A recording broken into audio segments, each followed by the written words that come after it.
Ah, Shalom. Ya.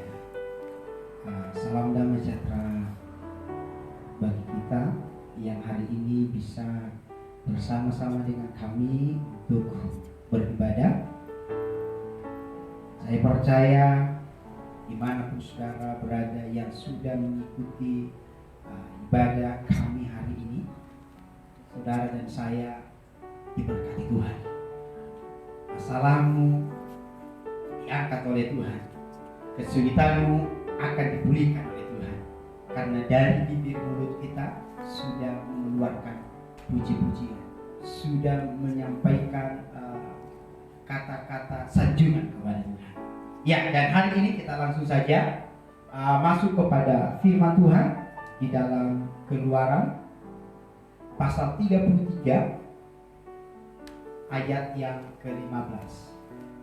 Keluaran pasal 33 ayat yang ke-15. Saudara yang ada di ruangan ini boleh buka kitab saudara, dan yang di rumah anak-anak Tuhan boleh juga membuka kitab, sehingga ada respon, bukan hanya mendengar tetapi ada respon dari saudara. Ya, kita akan lihat dulu dalam Keluaran pasal 33 ayat yang ke-15. Ya, ayat ke-15. Kalau sudah dapat ayat 15, kita akan coba baca Keluaran pasal 33 ayat 15. Demikian firman Tuhan. Berkatalah Musa kepadanya, jika engkau sendiri tidak membimbing kami, janganlah suruh kami berangkat dari sini. Ya. Sekali lagi saya katakan, atau saya baca, berkatalah Musa kepadanya, jika engkau sendiri tidak membimbing kami, janganlah suruh kami berangkat dari sini. Ya. Saya akan coba untuk membawa saudara kepada satu pembahasan tentang firman. Hari ini berbicara dalam penyertaan Tuhan. Ya. Berbicara dalam penyertaan Tuhan. Kenapa saya coba bawa saudara kepada kalimat dalam penyertaan Tuhan?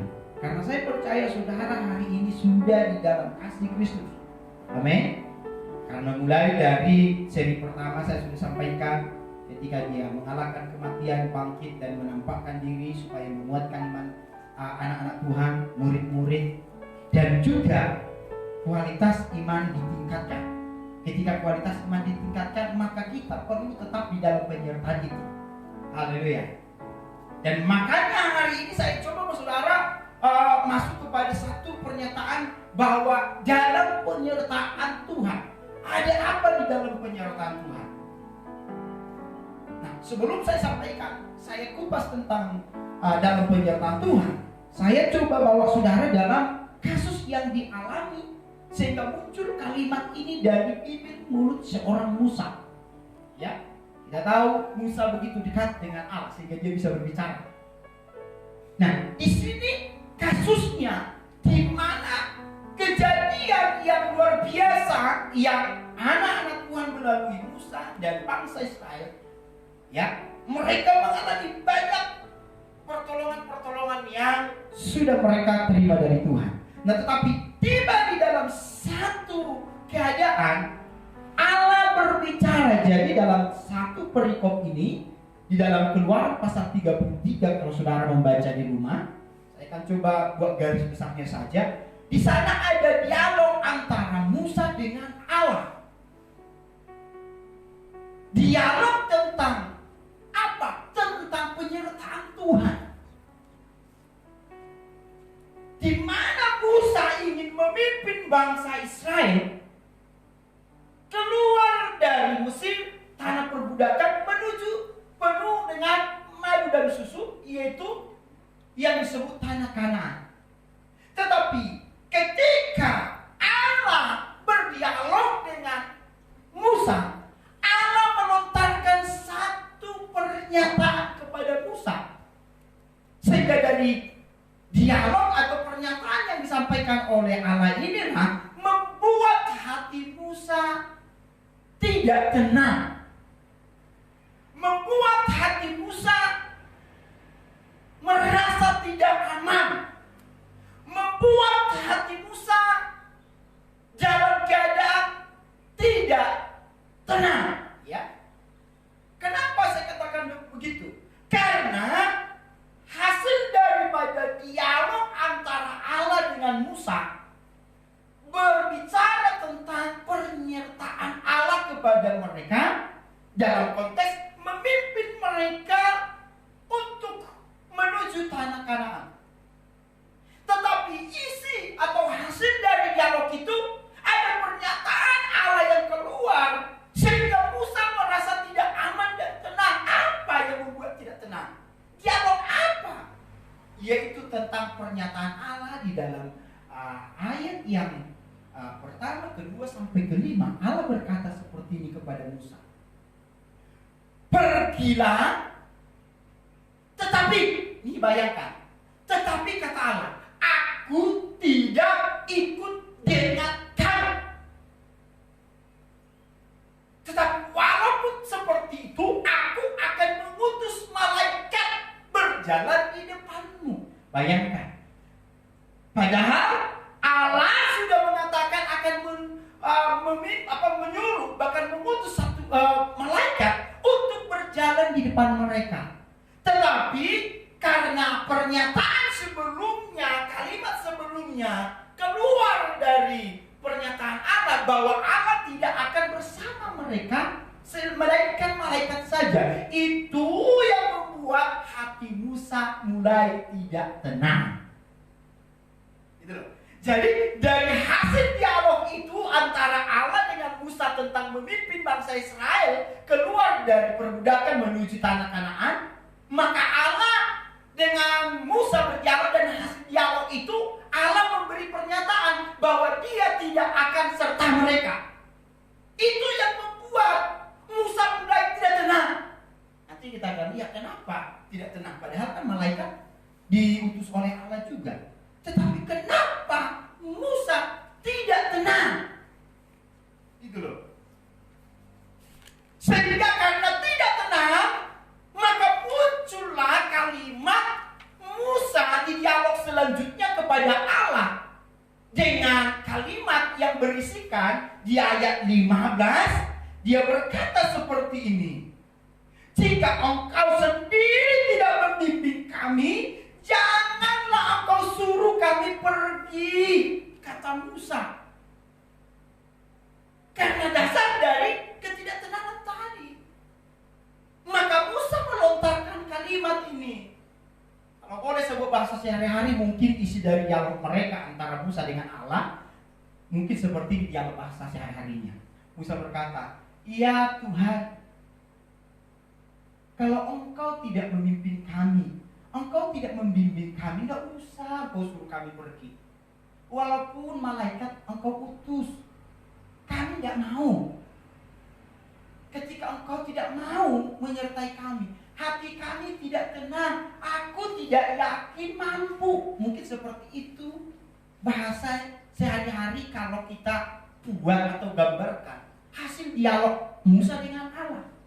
Musa berkata seperti itu, aku tidak yakin bisa membawa mereka. Aku tidak yakin bisa memimpin mereka. Aku tidak yakin bahwa kami bisa melewati setiap persoalan di perjalanan. Sebab itu, janganlah suruh kami pergi kalau engkau tidak membimbing kami. Itulah pernyataan dari Musa karena didasari rasa takut. Ya, itulah yang muncul dari pernyataan Musa karena didasari rasa tidak aman. Karena Allah sudah melontarkan, aku tidak bersama kamu, tapi aku akan mengutus malaikat berjalan di depanmu. Tetapi Musa tidak tenang walaupun malaikat diutus oleh Allah. Karena Allah yang Musa mau, Allah sendiri yang memimpin mereka. Jadi dasar dari Musa melontarkan kalimat ini di dalam dialog mereka didasari karena tidak aman, rasa tidak tenang, rasa tidak yakin bahwa mereka bisa berjalan menuju tanah Kanaan tanpa penyertaan Tuhan. Nah, saudara yang dikasih Tuhan, pertanyaan, kenapa Allah tidak mau menyertai bangsa yang dikasihinya? Kenapa Allah tidak mau menyertai perjalanan mereka? Padahal Allah sendiri yang menyuruh mereka keluar dari tanah perbudakan.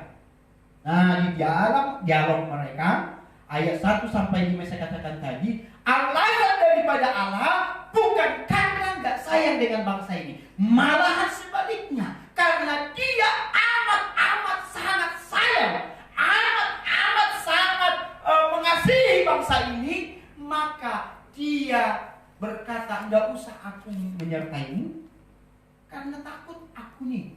Kalau bahasa sehari-hari Allah berbicara, takut aku kalau di tengah perjalanan karena engkau tegar tengkuk, aku bisa marah. Engkau akan kulenyapkan. Itu alasan daripada Allah tidak menyertai mereka dalam perjalanan, tapi mengutus malaikat. Karena tegar tengkuk dari bangsa ini. Saking Allah mengasihi, aku tidak mau membinasakan mereka loh karena tegar tengkuk. Lebih baik aku tidak usah ikut menyertai mereka, biar aja malaikat daripada aku marah. Ini tanda kasih daripada Allah. Tetapi dari kasih Allah ini, Musa menanggapnya berbeda. Musa menanggapnya, wah tidak bisa. Kalau tanpa Allah, kamu bukan Allah sendiri, hatiku tidak tenang. Aku tidak yakin loh. Makanya Musa melontarkan kalimat tadi. Didasari tidak tenang, didasari tidak yakin akan pimpinannya kepada bangsa itu. Dari hasil dialog yang dilontarkan oleh Allah kepadanya, maka ketidaktenangannya disampaikannya, Bapa, kalau bukan engkau membimbing kami atau menyuruh kami, tidak usah engkau suruh kami pergi. Kalau engkau tidak membimbing kami, tidak usah. Haleluya. Nah, saudara yang dikasihi dan diberkati oleh Tuhan, hari ini saya mau katakan kepada saudara, ada beberapa hal yang saya mau sampaikan kepada saudara, supaya saudara dan saya tetap dalam penyertaan Tuhan. Ada hal-hal yang harus kita kerjakan, sehingga saudara dan saya tidak ditinggalkan oleh Allah, tetapi kita akan disertai perjalanan kita. Apalagi di dalam perjalanan hidup kita tahu tidak semuanya lurus. Di dalam perjalanan hidup kita tidak semuanya berbicara tentang damai sejahtera. Di dalam perjalanan hidup kita ada susah, ada duka, ada senang, ada kesulitan. Bahkan ada hal-hal yang mungkin kadang-kala di tengah-tengah perjalanan kita di luar nalar kita. Sehingga kadang-kala kalau kita tidak dalam penyertaan Tuhan, inilah yang ditakutkan oleh Musa, bisa menjadi salah jalan. Kalau tidak dalam penyertaan Tuhan, ketika ada persoalan rintangan di tengah-tengah perjalanan hidup kita, kalau tidak disertai Tuhan, di sini yang ditakutkan Musa, bisa kita menghalalkan segala cara untuk menyelesaikannya, dosa atau tidak, gak peduli lagi. Ya, sebab itu kita butuh penyertaan Tuhan. Amin. Saudara dan saya butuh penyertaan Tuhan. Karena perjalanan hidup kita akan kita dapati hal-hal yang kadang-kala di luar rencana kita, yang kadang-kala di luar yang kita tidak inginkan pun bisa terjadi. Maka kita butuh penyertaan Tuhan sehingga kita bisa menyikapinya dengan baik. Amin. Itulah yang diinginkan oleh Musa. Nah, kalau begitu, sebelum saya memaparkan beberapa hal untuk saudara dan saya disertai Tuhan, alangkah bagi saya mau sampaikan dulu kenapa Musa ngotot ingin berbicara Allah membimbing mereka. Apa sih tentang kata bimbingan ini sehingga dia ingin sekali, ya, kalimat pasal ayat 15 tadi katakan ya, dialognya Musa dengan Allah. Musa melontarkan kalimat, janganlah suruh kami kalau engkau tidak membimbing kami. Kata bimbing ini saya mau sampaikan dulu kenapa Musa pengen dibimbing. Kan ada malaikat toh. Tapi kenapa dia berkata kalau engkau tidak membimbing kami, jangan kau suruh kami. Apa sih daripada definisi daripada kata bimbingan? Ya, kita mau lihat dulu saudara kasih dalam Tuhan. Bimbingan daripada, ya, arti daripada kata bimbingan itu, ya. Definisi daripada bimbingan yang pertama adalah sama dengan kata tuntunan. Jadi definisi dari bimbingan itu tuntunan, pedoman, acuan, guidance, atau bisa dikatakan di sana sebagai petunjuk. Inilah dari definisi daripada bimbingan. Makanya kalau kita coba mengerti daripada kata bimbingan itu, itulah yang diinginkan oleh Musa. Musa ingin mereka dituntun. Itu definisi daripada bimbingan. Dalam bahasa besar Indonesia yang lain juga berkata, kamus besar bahasa Indonesia, kata bimbingan itu pedoman. Musa pengen dalam perjalanan mereka Allah menuntun, ada pedoman ketika mereka berjalan, ada acuan, ada guidance-nya, ada petunjuknya. Karena di perjalanan hidup mereka ada begitu banyak tantangan-rintangan yang di depan sana mereka tidak tahu bahaya atau tidak. Makanya mereka yakin Allah adalah Allah yang Maha Kuasa, yang tahu segala sesuatu. Maka Musa pengen tuntunan, Musa pengen petunjuk, Musa pengen ada acuan di dalam perjalanan mereka dari Tuhan. Haleluya, haleluya. Makanya saudara dan saya juga, saya percaya kalau saudara mungkin di posisinya Musa, saudara juga akan berkata seperti Musa. Ketika saudara akan menjalani perjalanan saudara, saudara sudah tahu di sana banyak tantangan rintangan, maka ketika Allah mungkin berkata, aku tidak akan besertamu, saudara pasti akan sama seperti Musa, akan jadi takut, akan menjadi bimbang akan perjalanan hidupnya, tidak yakin bahwa dia mampu atau tidak. Ya, karena di dalam bimbingan, kalau Tuhan tidak membimbing, bagaimana? Siapa yang menuntun? Kalau Tuhan tidak membimbing, bagaimana kami tahu petunjuk ke sana? Kira-kira seperti itu ya. Kalau Allah tidak membimbing kami, apa acuan kami? Pedoman dari mana untuk menjalani perjalanan menuju satu tanah Kanaan ini? Makanya saudara dan kasih oleh Tuhan, Allah berkata, ya, maka ketika pernyataan daripada Allah, Musa menanggapi dan tidak tenang sebagai pemimpin. Ya, sebab itu saya kasih nama Tuhan, saudara dan saya mau katakan sekali lagi, butuh penyertaan Tuhan. Supaya apa? Hati saudara dan saya tenang. Amin.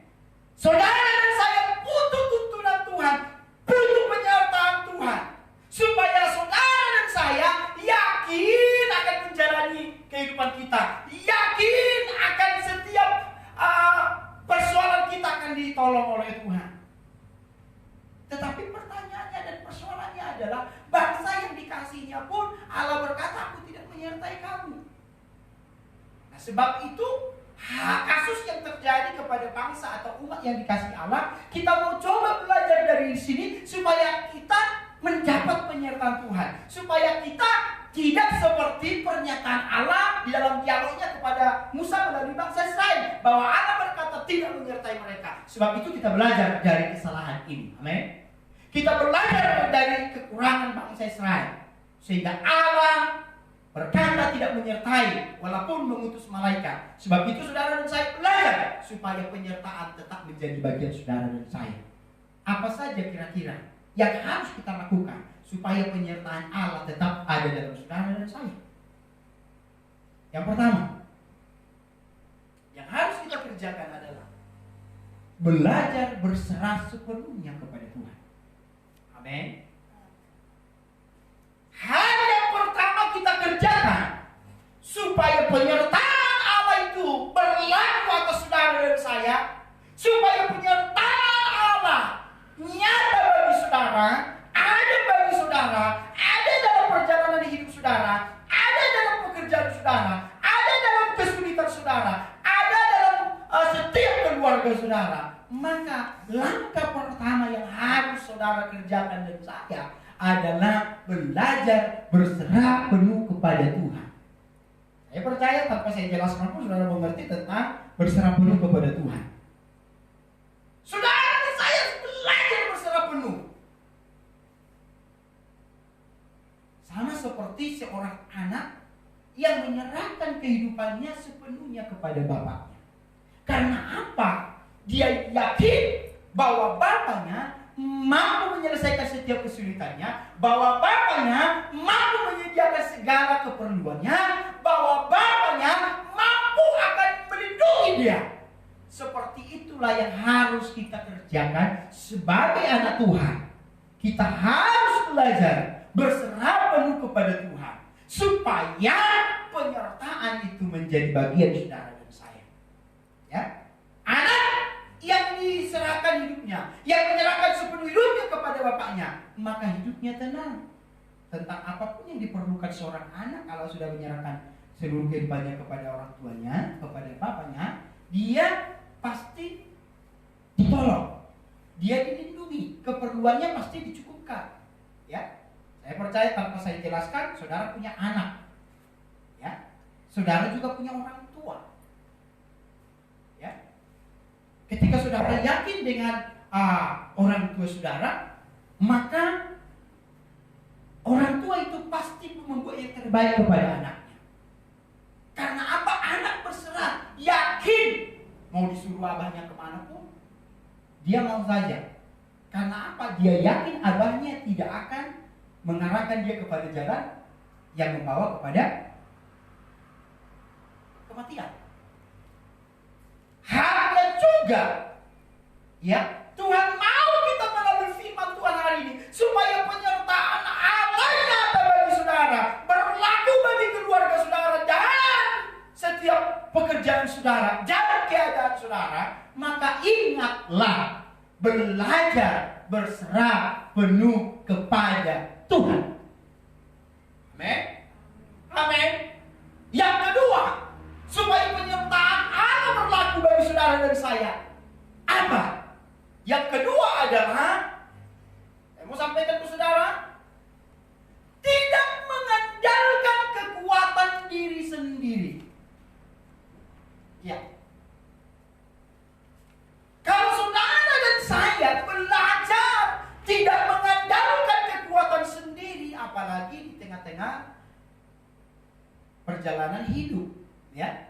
Ini kan saya sudah katakan tadi, ini sama kiasannya atau sama kasusnya bangsa Israel tadi yang mau melakukan perjalanan mereka menuju tanah Kanaan.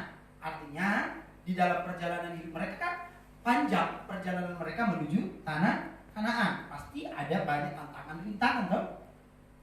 Tetapi Allah pengen, ya, sama seperti keadaan itu, kita sebagai anak Tuhan juga perjalanan hidup kita panjang. Tetapi dalam perjalanan hidup kita supaya penyertaan berlaku, maka belajarlah yang kedua, tidak mengandalkan kekuatan diri sendiri, ya. Tidak mengandalkan pengertian sendiri. Kenapa saya katakan jangan mengandalkan kekuatan sendiri? Karena kalau saudara dan saya mengaku sebagai anak Tuhan, mengaku sebagai orang yang percaya kepada Tuhan, berdoa di setiap waktu di dalam nama Yesus Kristus, tetapi di dalam perjalanan hidup saudara sehari-hari, saudara tidak mengandalkan Tuhan, tetapi mengandalkan pengertian sendiri, mengandalkan logika sendiri, mengandalkan kemampuan sendiri. Di sana lambat laun saudara akan masuk kepada kategori anak-anak Tuhan di zaman Musa, yaitu bangsa Israel. Kategori apa? Yaitu tegar tengkuk. Haleluya. Orang yang mengandalkan pengertian sendiri untuk menjalani hari-harinya, yang mengandalkan pikiran dan kekuatannya sendiri, akan muncul di sana ego, akan muncul di sana keinginan daging yang paling dominan, sehingga firman akan diabaikan. Arti kata lain, masuk kepada tegar tengkuk. Dalam konteks mana nanti tegar tengkuk? Bayangkan contoh, ketika menjalani kehidupannya, saya buat aja, hari-hari ini kan masih berlaku kan pandemik COVID-19. Ini kan keadaan ini membuat orang tidak tenang, karena apalagi di sana sini bisa kedengaran tentang kasus pandemik ini, menakutkan. Nah, di dalam keadaan seperti ini, kita sudah tahu firman. Gitu loh. Tetapi ketika kita tahu firman, tapi kita tidak lakukan firman Tuhan untuk menjalani hari-hari kita, untuk mengatasi persoalan pandemi, tidak mendasarkan firman Tuhan di dalam mengatasi pandemi, tetapi mengandalkan logika, mengandalkan kekuatan, di sini akan muncul yang disebut tadi kasus terjadi kepada bangsa Israel, tegak tengkuk. Karena tegak tengkuk inilah Allah tidak mau menyertai. Artinya kalau saudara mengandalkan kekuatan dan pemahaman dan pengertian saudara di dalam menjalani hari-hari saudara, di dalam menyelesaikan persoalan saudara, maka ingatlah, sadar tidak sadar, saudara akan digiring kepada tegar tengkuk. Kalau bahasa kita di sini, bedugil. Saudara akan dibawa kepada bedugil, tegar tengkuk, tidak mau lagi diarahkan firman, tidak mau lagi diluruskan oleh firman, tidak mau lagi ditegur oleh firman, karena mengandalkan yang ku tahu. Padahal contoh pendeta sudah bilang begini, Pak Anu, kalau keadaan seperti ini berdoalah Mas lah, supaya Tuhan menuntun, Tuhan membimbing, Tuhan memberi petunjuk dalam menyelesaikan persoalanmu. Ketika engkau berdoa, Tuhan akan membimbing, memberi acuan, guidance kepadamu untuk menyelesaikan persoalan. Dia berkata, enggak, doa tidak cukup. Wah, mulai kan? Mulai tegak-tengkuk di sini. Karena tadi mengandalkan kemampuan dan pemahaman sendiri. Sudah diajarkan oleh pendeta tentang firman. Firman itu adalah perkataan Allah sendiri, dan dia Allah sendiri. Bagaimana Allah menyertai? Karena sudah masuk kepada tegar tengkuk. Jangan dia masuk kepada tegar tengkuk karena mengandalkan kemampuan sendiri, mengandalkan pengertian sendiri. Sehingga sudah pun disampaikan oleh hamba Tuhan tentang firman menyelesaikan keadaannya, persoalannya, tetapi dia berkata, enggak cukup berdoa saja. Enggak, firman itu salah. Kan biasa begitu ya. Oh enggak, firman itu tidak berlaku buat keadaan kami hari ini. Oh enggak, firman itu berlaku kepada orang kaya saja. Kira-kira seperti itu. Oh enggak, firman yang itu berlaku kepada seorang imam saja. Ini muncul karena pertama, dia mengandalkan kekuatannya sendiri, pemahamannya sendiri untuk menjalani hari-harinya. Sebab itu, kalau engkau sudah masuk kepada arena tegar tengkuk karena mengandalkan pemikiran dan kekuatan sendiri, pastilah penyertaan Allah tidak ada padamu. Itu yang terjadi kepada bangsa Israel. Makanya Musa sedih, Musa takut, Musa tidak yakin karena Allah tidak mau menyertai mereka. Haleluya. Alasan Allah tadi kita baca Keluaran pasal 33 ayat 1 sampai 5 bahkan sampai 15. Di sana dicatatkan hasil daripada argumen Allah dengan Musa, ya, dialog antara Musa dengan Allah.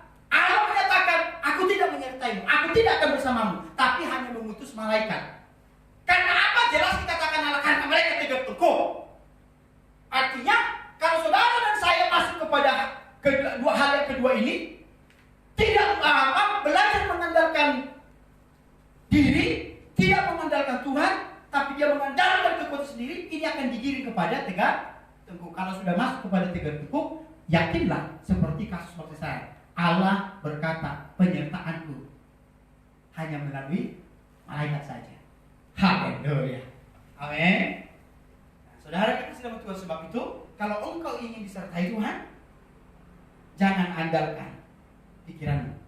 Jangan engkau mengandalkan kekuatanmu sendiri. Jangan engkau mengandalkan pemahamanmu sendiri, tetapi berjalanlah dengan mengandalkan firman Tuhan. Amin. Belajarlah mengandalkan firman dalam setiap kehidupanmu, sehingga firman Tuhan akan menjadi ya dan amin dalam kehidupanmu, keluargamu. Yang berbicara tentang firman-Mu adalah pelita kakiku. Kalau sudah dikatakan firman-Mu adalah pelita kakiku, masuklah kepada definisi yang dituntut oleh Musa, yaitu bimbingan Allah. Amin. Kalau sudah firman menjadi pelita, berarti firman ini menerangi, berarti dia acuan, berarti dia menjadi buku pedoman untuk menjalani hari-harinya. Amin. Jadi mari kita kasih dalam Tuhan, kalau engkau ingin disertai Tuhan, Pertama, belajar berserah penuh kepada Tuhan, sama seperti anak menyerahkan hidupnya kepada bapaknya, maka bapaknya memenuhi segala keperluannya. Yang kedua, supaya penyertaan Allah berlaku bagi saudara dan saya, maka janganlah engkau mengandalkan kekuatanmu sendiri, jangan engkau mengandalkan pengertianmu sendiri, supaya engkau tidak digiring kepada tikar tengkuk atau bedugim. Maka pasti penyertaan Allah bagimu terjadi buat anak-anakmu, keluargamu, keadaan, persoalan Allah sertamu. Haleluya. Yang ketiga adalah supaya Allah menyertai saudara dan saya. Yang ketiga, yakin janji Tuhan perfect, sempurna. Yakin janji Allah itu perfect bagi saudara. Janji Allah itu perfect bagi keluarga saudara. Ya. Saudara kasih dalam Tuhan. Ketika misalnya bisa kita melihat ya, kalau saudara dan saya bergaul karib dengan Allah, ya, maka yakinlah janji Allah itu akan berlaku bagimu. Amin. Ketika engkau bergaul karib dengan Allah, engkau yakin dengan janji Tuhan itu sempurna atasmu, maka itu akan terjadi. Jadi ingat, supaya penyertaan Allah terjadi kepadamu, jangan ragukan kuasa Tuhan. Haleluya. Jangan pernah ragukan kuasa Tuhan. Dicatat itu. Supaya penyertaan Allah berlaku bagimu, keluargamu, persoalanmu, khususnya di hari-hari ini tentang kesulitan, sakit, penyakit. Ya, firman Tuhan begitu banyak memberi keterangan tentang bagaimana mengatasi keadaan hari-hari ini. Itu seizin Tuhan atau tidak? Ya, apakah itu berlaku bagimu atau tidak? Apakah itu bisa mencelakaimu atau tidak? Firman begitu banyak menjelaskannya, tapi dengan prosedur-prosedur tertentu. Artinya, kalau engkau yakin dengan janji Tuhan, engkau tidak ragu dengan kuasa Tuhan, maka itu jadi bagimu. Firman Tuhan katakan, asal ada saja imanmu sebesar biji sesawi, maka gunung akan pindah. Artinya, yang Tuhan mau dari saudara dan saya, percaya, yakin akan Tuhan. Amin. Haleluya.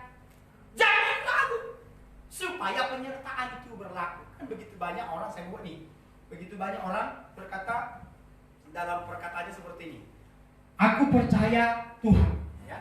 Dia berkata, aku percaya janji Allah, aku percaya Yesus, yes, ya dan amin. Tetapi ketika di dalam perjalanan hidupnya sehari-hari didapati kesulitan dalam perjalanannya, dia sudah berkata, di mana engkau Tuhan? Apakah firman-Mu tidak berlaku bagiku? Ini kita harus hati-hati. Ini sudah lari atau mengarahkan saudara kepada satu pemahaman bahwa engkau tidak percaya kuasa Tuhan. Haleluya. Kalau sudah sampai kepada kategori ini, hati-hati. Engkau akan digiring oleh keinginan dagingmu. Engkau akan digiring oleh pikiran-pikiran yang menyesatkan, yaitu pikiran-pikiran dari setan, untuk membuat engkau tidak yakin dengan kuasa Tuhan, untuk membuat engkau tidak yakin akan pertolongan Tuhan.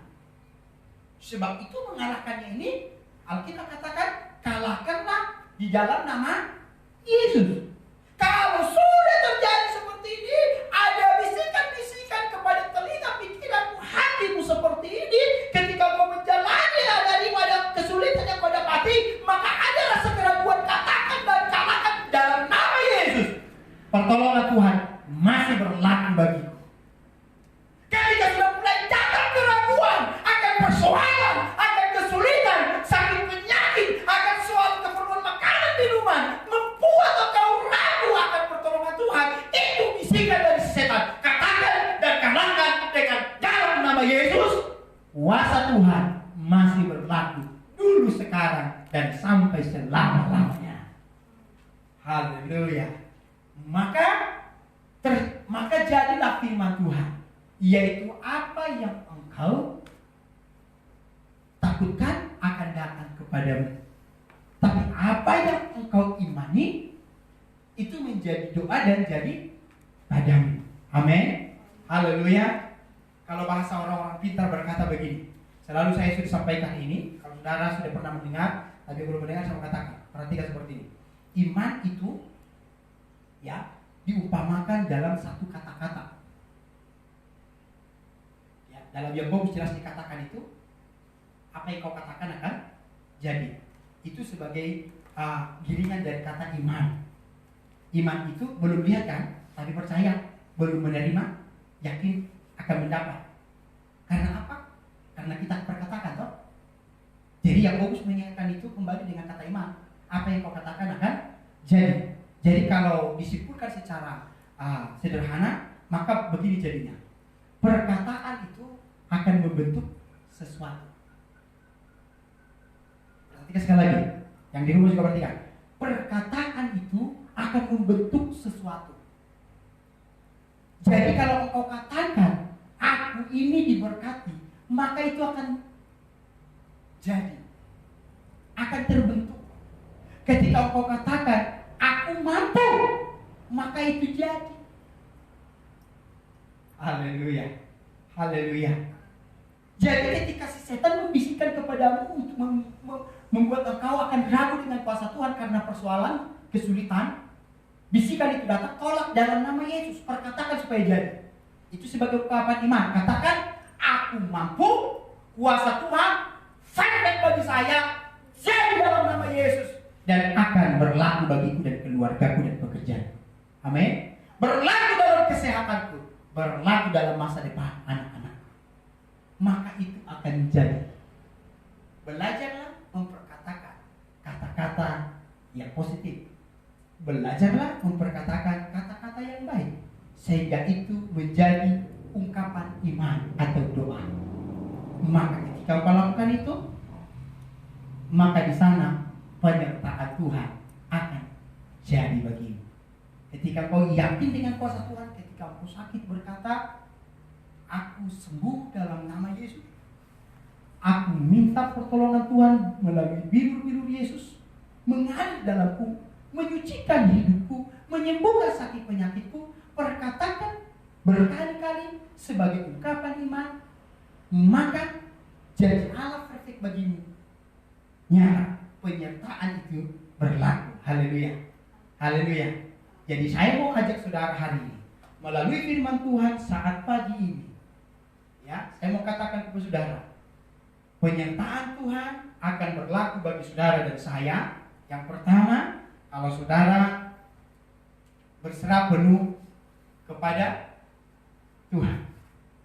Yang kedua, jika saudara senantiasa mau ya dibimbing oleh Tuhan, arti kata lain tidak mengandalkan kekuatan sendiri, tidak mengandalkan pengertian sendiri. Dan yang ketiga, kalau engkau yakin kuasa Tuhan, maka penyertaan Tuhan akan menjadi bagianmu. Haleluya, haleluya. Mari sama-sama bagi berdiri dengan saya, baik yang di ruangan ini dan di rumah. Saya akan berdoa buat saudara. Biarlah firman Tuhan berlaku atas saudara dan saya, menyertai saudara dan saya di setiap hidup kita. Mari arahkan hati pikiranmu, angkat kedua tanganmu. Saya akan berdoa buat saudara. Di dalam nama Yesus Kristus, firman-Mu biarlah senantiasa berbuah dalam kami. Firman-Mu biarlah senantiasa meraja dalam hidup kami. Sehingga ketika firman-Mu meraja dalam hidup kami, akan menghasilkan tindakan. Dan tindakan itu akan menghasilkan buah. Dalam nama Yesus Kristus. Dan hamba percaya firman-Mu yang mengajar kami dan meyakinkan kami. Setiap orang yang percaya Yesus adalah Tuhan, Roh yang Kudus ada pada kami. Sebab itu kami berdoa dan hamba berdoa mengangkat tangan kepadamu. Baik anak-anak Tuhan yang ada di ruangan ini dan di rumah masing-masing yang mengikuti acara ini. Roh yang ada pada setiap kami, mampukan kami untuk mengerti apa yang kami dengar hari ini. Melalui Roh yang Kudus yang ada pada kami, mampukan kami untuk memahami apa yang kami dengar hari ini dan mampu bertindak di dalam nama Yesus Kristus, sehingga kami menjadi pelaku-pelaku firman. Kami menjadi orang-orang yang menikmati, yang mencicipi, bahkan merasakan kuasa Tuhan. Terima kasih Tuhan, terima kasih. Hamba-Mu sudah menyampaikan firman-Mu, maka biarlah setiap yang mendengar, yang sakit sembuhkan, yang lemah dikuatkan, yang susah dihiburkan, bahkan yang bimbang, cemas, takut akan hari-hari dan keadaan hari esok, maka mereka kembali diyakinkan, diteguhkan dalam nama Yesus Kristus. Terima kasih Tuhan, terima kasih Roh Kudus. Bahkan juga awal pertengahan hari ini Tuhan sudah menolong. Dan kalau sebentar kami akan akhiri ibadah kami, namun kami berdoa sejenak kepada Tuhan. Berkati senantiasa keadaan bangsa kami, bahkan juga secara mendunia, melalui virus COVID-19 yang sudah merajai dalam beberapa bulan ini bangsa kami, negeri kami, bahkan secara mendunia. Hamba berdoa ini seizin Tuhan. Tetapi kalau seizin Tuhan, hamba juga meminta, biarlah juga seizin Tuhan pulihkan bangsa kami, pulihkan senantiasa secara mendunia, supaya umat-umat Tuhan yang belum sungguh-sungguh kepada Tuhan, yang belum menyerahkan diri kepada Tuhan, bahkan orang yang belum percaya Tuhan, supaya memiliki kesempatan untuk bertobat, supaya memiliki kesempatan mengenal Yesus adalah Tuhan. Di dalam nama Yesus Kristus, kami percaya kuasa Tuhan. Kami percaya sebagaimana firman, kami imani penyertaan-Mu akan berlaku buat bangsa kami, buat negeri kami, khususnya kota kami Kuala Kapuas akan diberkati Tuhan. Pemimpinnya diberkati, masyarakatnya diberkati, bahkan juga senantiasa setiap umat beragama diberkati dengan damai sejahtera. Setiap suku yang ada di kota kami Kuala Kapuas diberkati Tuhan. Diberkati udaranya, diberkati tanahnya, diberkati mata pencariannya, di dalam nama Yesus Kristus. Kota kami dalam perlindungan Tuhan, di dalam nama Yesus Kristus. Terima kasih Tuhan, terima kasih. Terpuji nama Tuhan. Jikalau sebentar kami akan pulang, yang berjalan kaki berkati Tuhan, naik roda 2, roda 4 diberkati Tuhan, sampai di rumah masing-masing keadaan sehat, sukacita dari Tuhan. Di dalam nama Tuhan Yesus Kristus. Kalau demikian saudara kekasih dalam Tuhan, pada akhirnya arahkan hati pikiranmu, angkat kedua tanganmu, terima dan pulanglah dengan membawa berkat yang daripada Tuhan.